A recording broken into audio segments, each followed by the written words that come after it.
ஓம் முருகா சேனல்லேருந்து செல்வி பேசுகிறேன். பாருங்கள், இது எங்கள் நிலத்தில் செடி நட்டு இவ்வளோ பெரிய மரமாகி பலா மரம் இப்போ பலாக்காயாக காய்க்குது.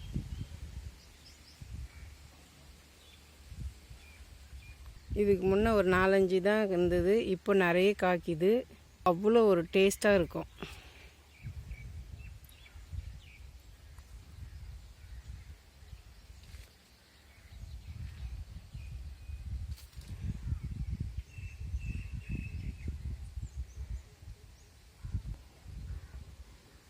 இந்த டைம் தான் அவ்வளோ நிறைய காய்ச்சிருக்கு.